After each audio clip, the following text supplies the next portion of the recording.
Hi, Claire and James here. Just before we get stuck into this week's episode, we wanted to let you know the exciting news that the Midlife Reset audit is now live. This is a first of its kind personalised diagnostic tool designed for midlifers by midlifers. In just 3 minutes, the audit will help you pinpoint what's really holding you back from living your healthiest, happiest midlife, and most importantly, provide tailored strategies on how to take back control.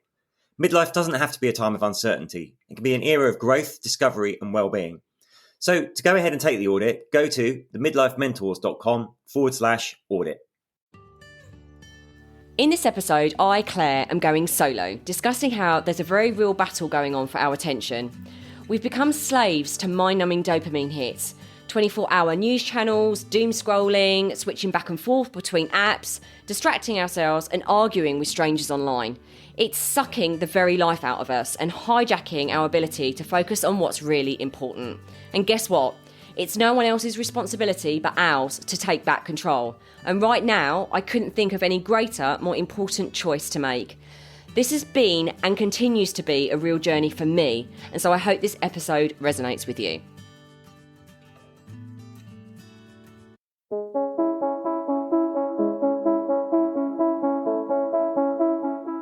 Hi, I'm James Davis. And I'm Claire Davis. We're the Midlife Mentors, here to lift the lid on how to achieve health and happiness. The balanced, no-nonsense way.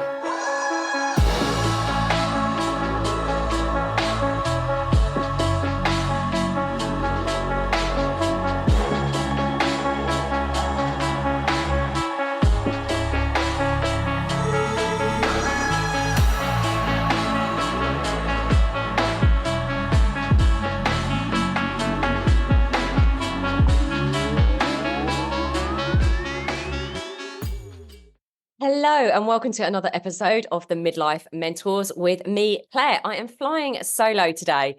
James has got so much going on. It's really, really exciting stuff. So we're quite late recording this.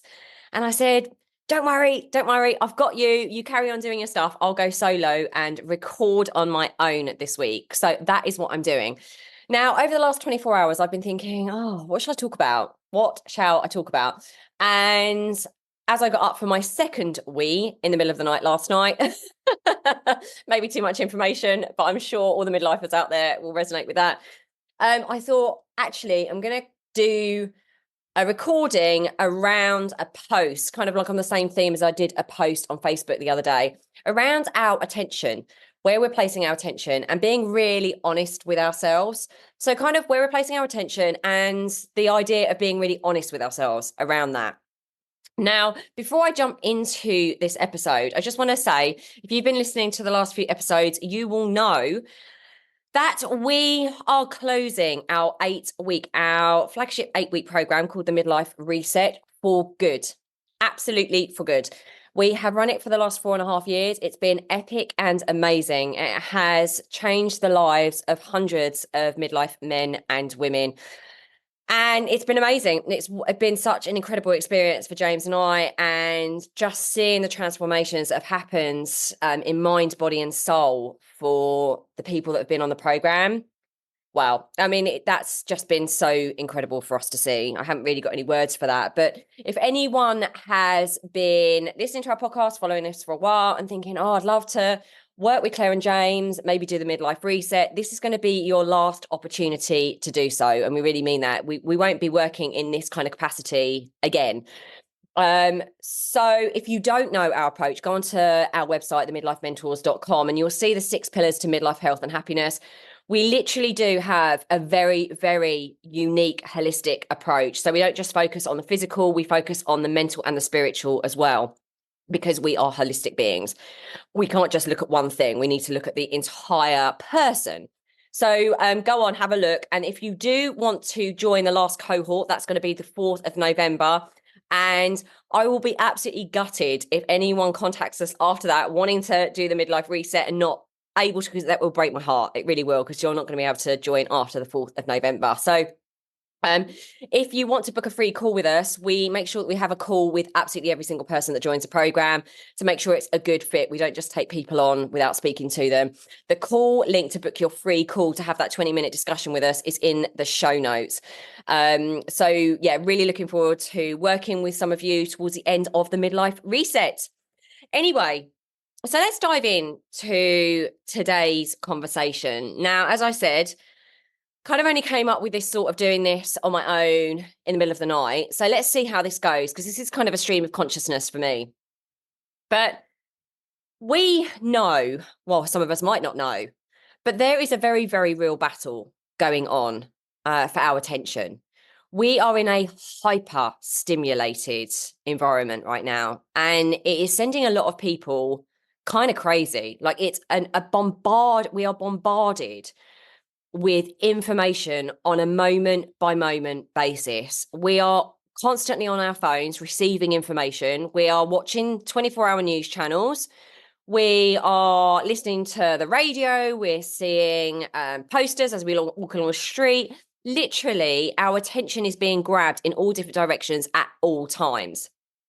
And it's actually stopped us. It's hijacking our minds, and it's kind of stopped us being able to almost think for ourselves. We might think that we are thinking for ourselves, but we are being fed so much information that confirms our own bias, actually, that oftentimes we aren't even thinking for ourselves. And our attention, get this, our attention is now less than a goldfish. Frightening. We are evolved human beings, and now our attention is less than a goldfish. Because we're so hyperstimulated and constantly looking for the next hit of dopamine, whether it's doom scrolling, arguing with someone on social media, switching between apps, watching TV, and being on our phones. I know this is going to resonate with people because I want to talk about my personal experience shortly, but I know that's going to resonate with lots of people. And, you know, we think that we are being fed unbiased information, perhaps, but make no mistake, the algorithms, especially on social media, the algorithms know exactly who you are, where you are. They know the intimate details of your life. They know what you think. And so if you're liking things, if you're commenting on things, you're going to get more of that, which is just confirmation bias for your own opinions. But here's the thing, like a lot of these things aren't necessarily your own opinions. We've lost the ability to really take our own mind and focus it on what's really, truly important to us without it being hijacked by this stream of information coming in at us. So never has it been more important. Never has it been more of our responsibility to take control of where we are placing our attention, because we need to be really honest and truthful with ourselves. The dopamine hits are real. You know, like when was the last time that you actually allowed yourself to just sit there and be still? We don't like it. It's become very uncomfortable for us to sit there just with our own self, to take a walk without our phones, without listening constantly to podcasts, even though you might be listening to this on a walk or driving to work or whatever. But we're constantly filling our mind with something because we've lost the ability just to be in solitude and silence. That's quite frightening. We're constantly looking for the next dopamine hit because that's become quite an uncomfortable place for us to be, whether it's because we're bored or whether we're sad or whether we're lonely or whether we're feeling some other kind of emotion that we don't want to be feeling. We can now take solace in our phones and not actually really have to be with our own selves. And this becomes a very disconnected place to be, that we become incredibly disconnected from ourselves and more susceptible to our mind being hijacked by all these other things. So I just want to explain like why I feel so passionate about this. Last year, when I experienced burnout and on literally my mind, body, and soul, I honestly, it was for very many reasons, but part of the reason was just being on social media, thinking about social media too much and placing too much authority on it, not having enough sovereignty over my own mind, my own peace, my own thoughts, my own attention. Because as an online entrepreneur, you're told, and this is true, you are always having, if you're a B2C, so business to consumer, you're always having to be on social media, thinking about it, being the forefront of everyone's mind, doing all these different things. There's a strategy to it. It is utterly exhausting. And I found myself very disconnected from what was really, really important. I wasn't present in my own life. I wasn't grateful in my own life. Because also social media is everyone else's highlight reels. You're looking at what everyone else is doing. You don't feel enough. You're comparing yourselves to other people. It's a crazy, crazy world. And I had to take real stock of where I was at with that. And I just thought, you know what? This is not how I want to spend my precious, beautiful life. Any time I'm spending on social media is not a time where I'm really in my own life experience. You know, I was never having any moments of solitude, of silence, of really being able to be in my own thoughts and kind of my own pain and the things that needed healing. I was constantly using these outside dopamine hits to run away from what was really staring me in the face. So there's a real point at which you have to be honest with yourself. Where are you distracting yourself from the truth by using these things that take away our attention? And here's the honest truth as well. What are we doing to the generations to come in? We know they're highly anxious. We know they have more mental health issues than we ever had. There could be lots of reasons for this, but I know, because I'm actually a volunteer for Kidscape, the anti-bullying charity, I know that cyberbullying is absolutely rife. In fact, I was talking to a teacher at an event the other day, and she said, we don't know that children are necessarily being bullied because it's not in the classroom anymore. It's all online. So, you know, the younger generation are already really, really struggling with the effects of social media. Then let them watch their role models. There's us, and we're sitting at the table having dinner on our phones. We're not giving them the attention that they absolutely deserve. We're not giving our partners the attention they deserve. We're sitting on, like I said, on TV and on our phones. But it's about becoming conscious of this and taking it seriously. This is actually no joke. Because we do not know there. Well, there are some pieces of research right now. I haven't got them to hand to quote, but we do know that we are becoming. Our attention is just being stolen. We are becoming like number and number. Our brains are becoming less able to retain information because we're constantly looking to our phones to give it to us, or we're switching from one thing to another. It's a scary thing. It really is. And I'm urging you on this podcast to take this seriously, because our home is not our phone. We should not be allowing this to happen to us. You know, if we follow the money, the longer we are on social media and all these apps, the more money these apps make. They're not doing it to give you a lovely experience. They are doing it to make the most money they possibly can. And they can make the most money they possibly can by getting to know your intimate details of your life and giving you ads and giving you more things that will annoy you or make you jump on and have arguments with people or make you watch more cat videos or whatever your choice of social media videos are. It's just going to keep feeding you that to keep you on there for longer. It knows exactly what it's doing, and it's not good. If you haven't read the book Stolen Focus right now, I really urge you to go and read that, because it's enlightening and frightening at the same time. So listen, we can all know this. We can all go, yeah, that's great. And we hear this stuff over. I'm not the first. I'm very, very behind the curve on talking about this, but we all know this stuff. And yet, how far are we willing to go to really make a difference in our lives and to the lives of the people that we love by changing our behavior and our habits around social media and where we give our attention to? For me, I was like, I do not want to live my life like this at all. I realize what's happening.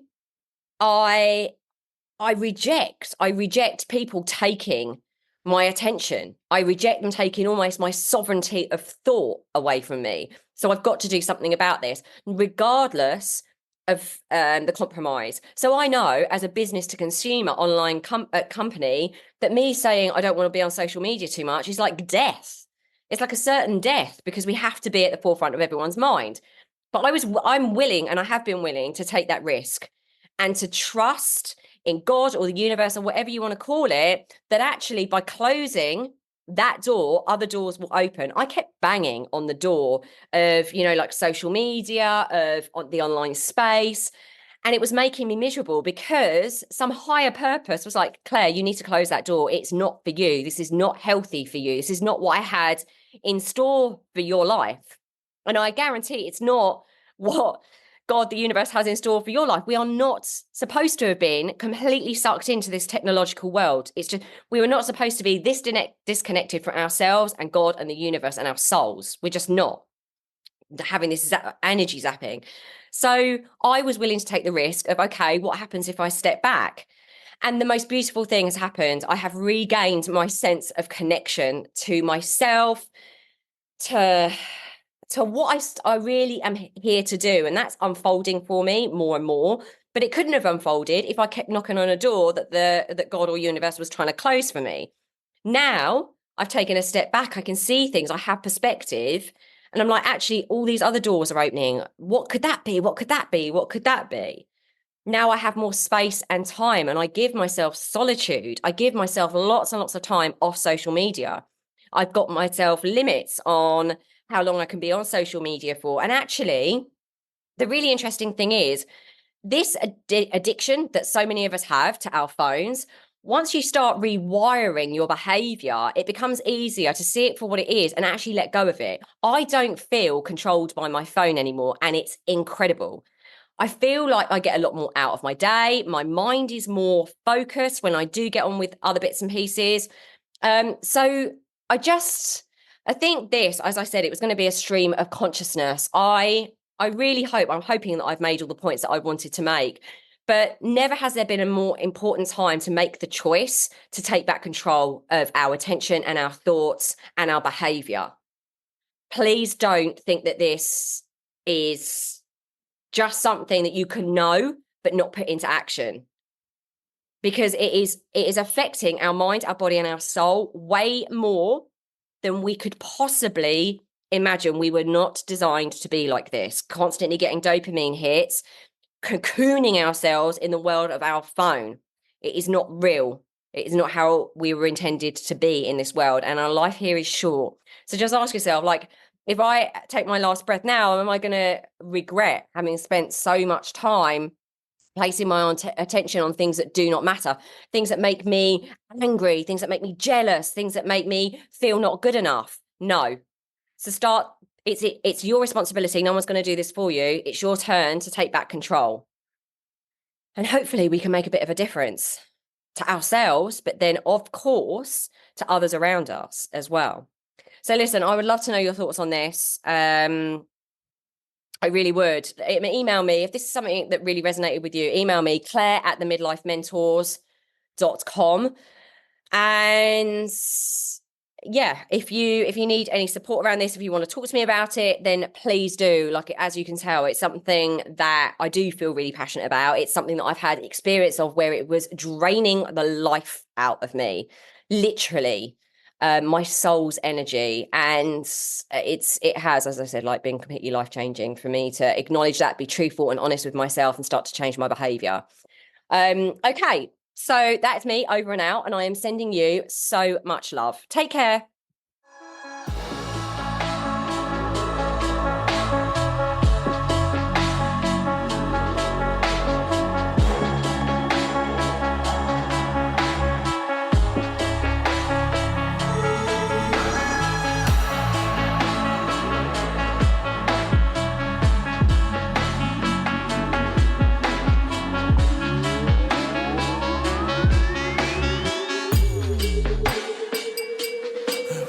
Yeah. You've been listening to the Midlife Mentors with Claire and James Davis.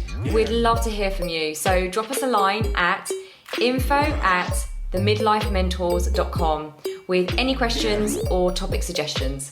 And make sure you join us on our Facebook page and YouTube channel. You can find us under the Midlife Mentors. Yeah. What? Yeah. Yeah. Yeah. Thanks so much for listening to this episode. And don't forget to take the Midlife Reset audit now to receive personalised insights into what's holding you back from living your healthiest, happiest midlife. So go ahead and take the audit now at themidlifementors.com/audit.